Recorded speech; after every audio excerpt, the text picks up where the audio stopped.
The Galactic Coalition's victory celebration. The command bridge of the massive Zephyrian flagship Domination's Edge hummed with satisfied energy.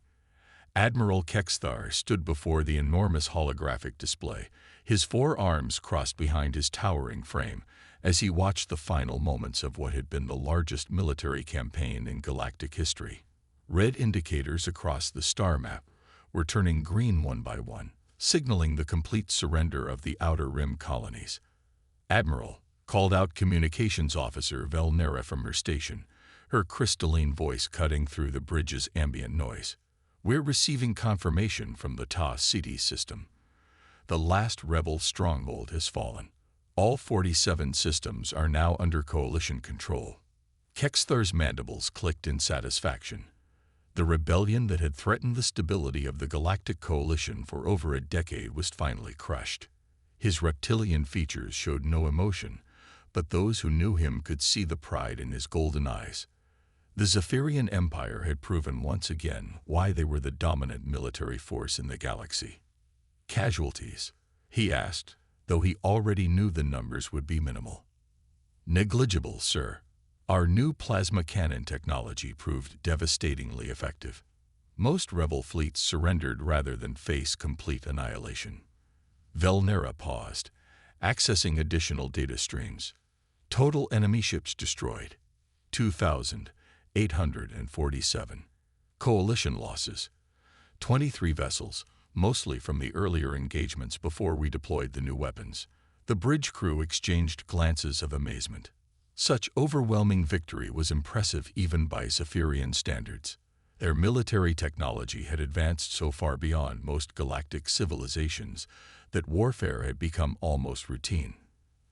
The Coalition's combined fleets boasted over 15,000 warships, each one capable of reducing a planet's surface to molten slag within hours. "Sir," interrupted Tactical Officer Zek Moore, his scared face focused on his display screens, "we're receiving priority intelligence reports from the Reconnaissance Division. They've completed their survey of the remaining unaligned systems." Kexthar turned his attention to the tactical station. Even in victory, intelligence gathering continued. The Coalition's goal was not just military dominance, but complete galactic unification under their rule. Every star system, every inhabited world, every spacefaring species would eventually bow to Coalition authority. "Display the report," ordered the Admiral. The main holographic display shifted to show a detailed map of the galaxy's outer spiral arm.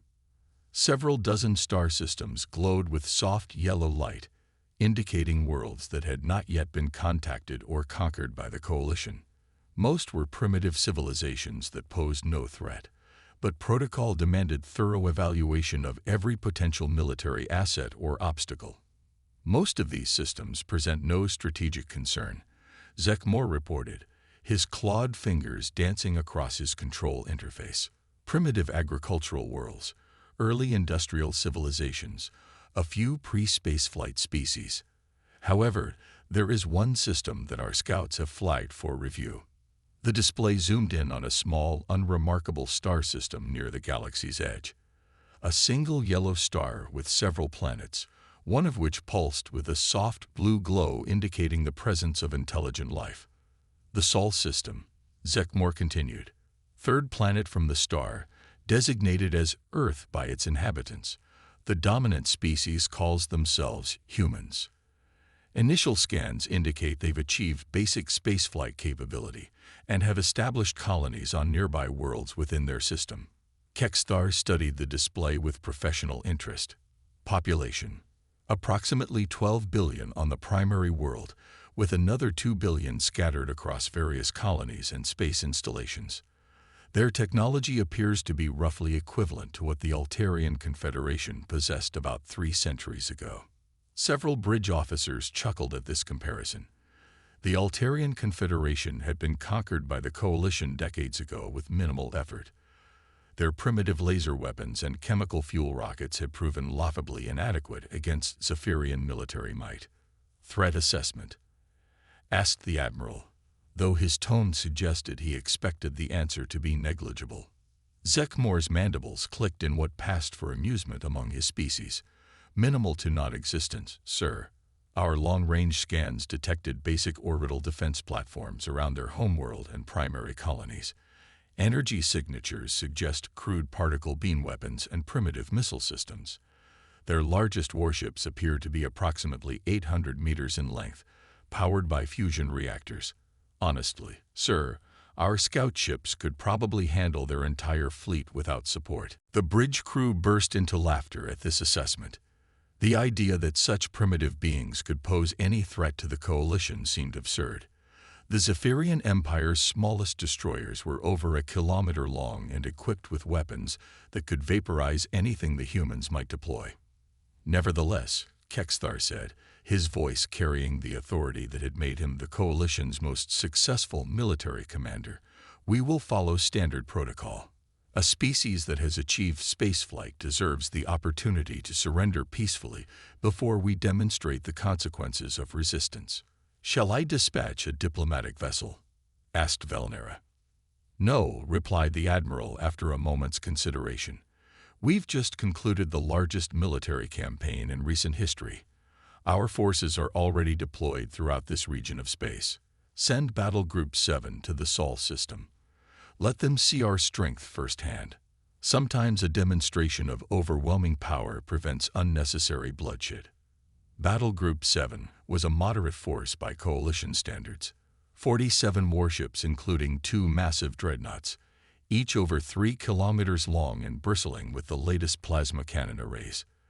The group also included 15 heavy cruisers, 20 destroyers, and 10 support vessels. More than enough firepower to subjugate an entire sector, let alone one primitive star system. "Battle Group 7 will arrive at the Sol system in 18 standard days," reported Navigation Officer Thexera. "Shall they begin with standard surrender demands?" "Of course," Kexthar nodded. "Offer them the usual terms. Join the coalition peacefully and retain limited autonomy over their internal affairs, or face the consequences of resistance. Most species choose wisely when confronted with such obvious military superiority." As the bridge crew began implementing the admiral's orders, Kexthar allowed himself a moment of quiet satisfaction. The Great Rebellion was over, and soon the last few independent systems would be brought into the coalition fold. The galaxy would finally know the peace that came with unified leadership. What the admiral didn't know was that 18 days was exactly the amount of time Earth needed to prepare its true response. Deep beneath the Pacific Ocean, in facilities that no Zephyrian scanner had detected, humanity's greatest secret lay dormant. The orbital defense platforms and modest fleet the aliens had observed were indeed primitive by galactic standards. They were also completely irrelevant to Earth's actual defensive capabilities. Director Marcus Webb stood in the command center of Deep Ocean Base 7, watching status displays that showed the true extent of human military preparation. Unlike the Coalition's assumption that humanity was a single-world species with basic spaceflight, the truth was far more complex. "Sir," reported Lieutenant Commander Sarah Chen, her fingers flying across holographic interfaces that would have seemed impossible to Coalition scientists. Long-range sensors confirm the approach of an alien fleet. 47 vessels, estimated arrival in 17 days, 14 hours. Webb nodded grimly. "Are all systems ready?" "The silent fleet is fully operational," Chen confirmed. "All crews are at their stations. We've been waiting for this moment for 30 years. Indeed, humanity had been preparing for this day since their first contact with galactic civilization 3 decades ago. Unlike other species, humans had chosen secrecy over diplomacy. They had observed, learned, and prepared. While the galaxy saw a primitive world with basic defenses, the reality was that Earth commanded the most advanced military technology ever developed. The silent fleet consisted of ships that existed in dimensions the Coalition couldn't detect, powered by principles their scientists didn't understand, and crewed by beings whose greatest strength lay not in superior technology, but in their infinite capacity to adapt, overcome, and surprise their enemies. As Battle Group 7 approached the Sol system, Confident in their overwhelming superiority, Earth's hidden dreadnoughts began their final preparations. The galaxy was about to learn why underestimating humanity was the most dangerous mistake any species could make. Earth's hidden dreadnoughts emerge. Captain Sarah Chen stood on the bridge of the EDS Prometheus, though stood was perhaps not the correct term. The ship existed in a state of dimensional flux that allowed it to phase between normal space and what human scientists called the shadow realm. From this position, the Prometheus and its sister ships could observe the approaching Coalition fleet without being detected by any known scanning technology. Status report, Chen commanded, her voice calm despite the magnitude of what was about to unfold. 47 Coalition vessels holding position at the edge of our solar system, reported Tactical Officer James Morrison. They're broadcasting surrender demands on all frequencies. Standard Coalition protocol. Submit to their authority or face annihilation. Chen allowed herself a thin smile.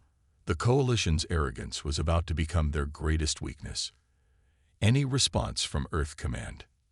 Director Webb is following the contingency plan, replied Communications Specialist Elena Vasquez. Earth's surface installations are maintaining radio silence. The aliens believe we're too primitive to understand their demands. Perfect. For 30 years, humanity had cultivated the image of a backwards, technologically inferior species. While Coalition scouts observed Earth's deliberately primitive orbital defenses, they had no idea that humanity had mastered technologies that made their plasma cannons look like stone tools. The view screen displayed the Coalition fleet in perfect detail. The massive Zephyrian dreadnoughts were impressive by any standard, their hulls bristling with weapon ports and energy shields that could deflect conventional attacks. What the Coalition didn't realize was that humanity had moved far beyond conventional warfare. Sir, called out Science Officer Dr. Patricia Nguyen from her station, I'm reading massive energy buildups from the Lid Coalition vessels. They're charging their primary weapons. Chen's expression hardened. The aliens were preparing to make good on their threats. Time to show them why attacking Earth was the worst mistake they could possibly make. All ships. This is Captain Chen.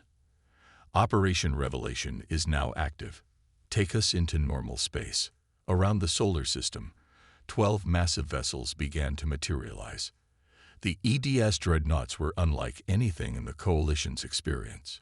Each ship was over 4 kilometers long, but their design defied conventional understanding of physics. They seemed to flow and shift, their hulls incorporating materials that existed in multiple dimensions simultaneously. On the flagship of Battle Group 7, Admiral Korthax stared at his displays in confusion.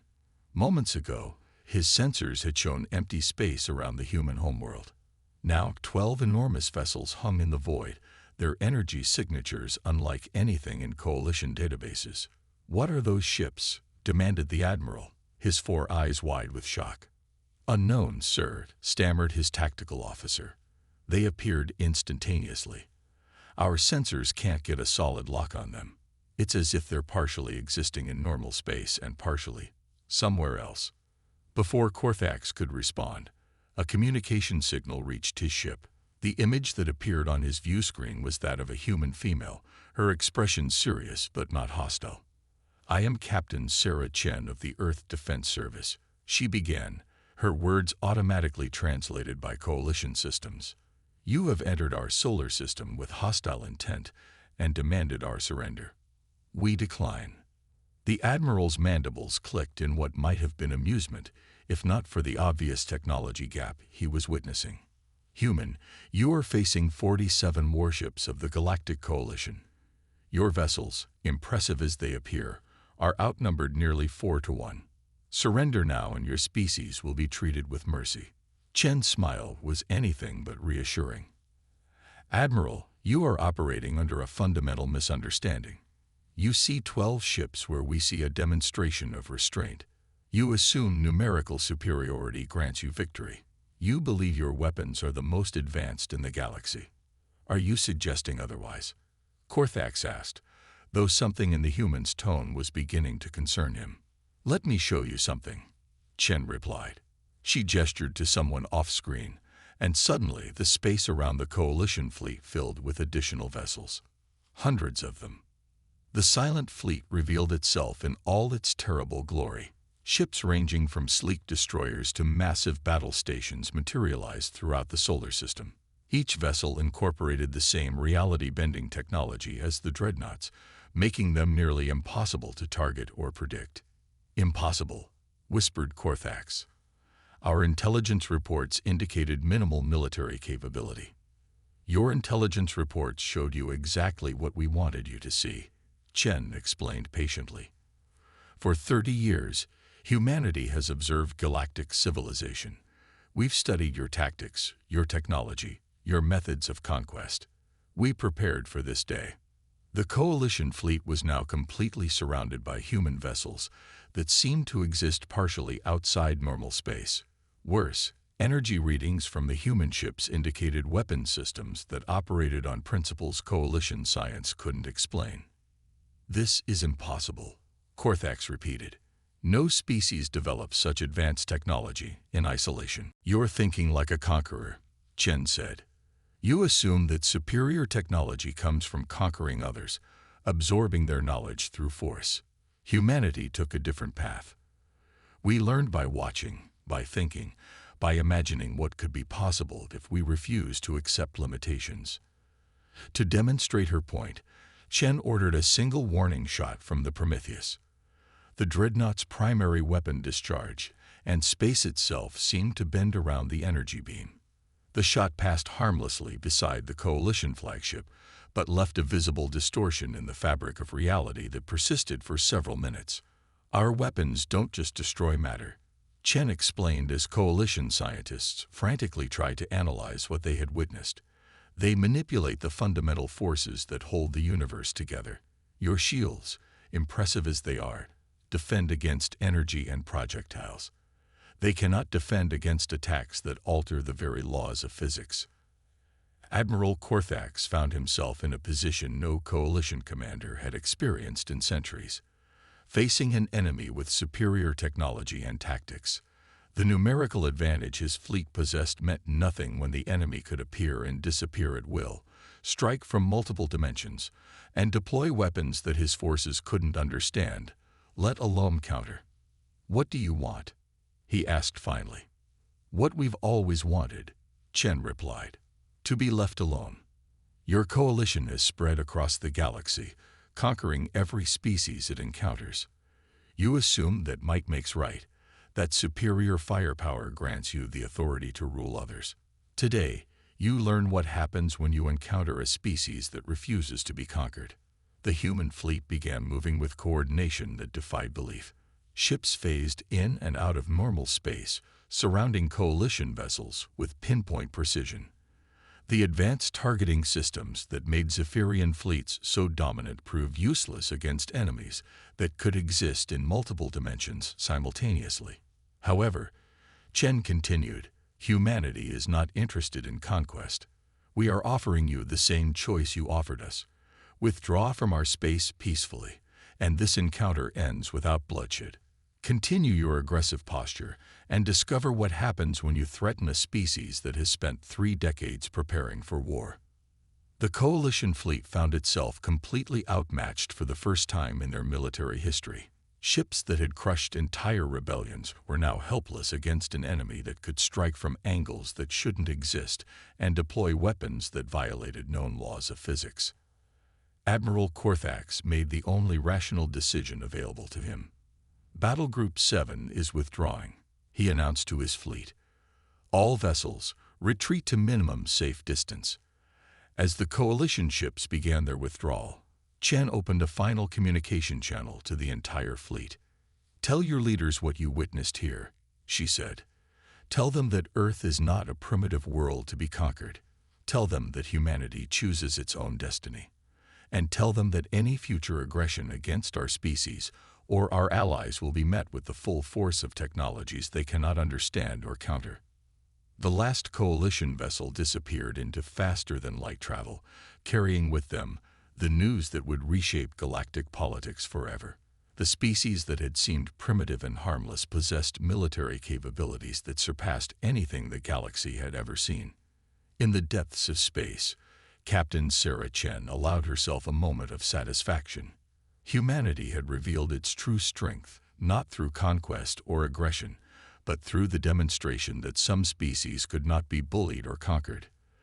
The galaxy would remember this day as the moment when Earth announced its arrival as a major power. But more importantly, it would remember this as the day when humanity proved that the greatest victories come not from superior firepower, but from superior thinking, preparation, and the refusal to accept defeat. The silent fleet began to fade back into dimensional flux, returning to their hidden stations throughout the solar system. Earth's secret was revealed, but its greatest strength remained unchanged.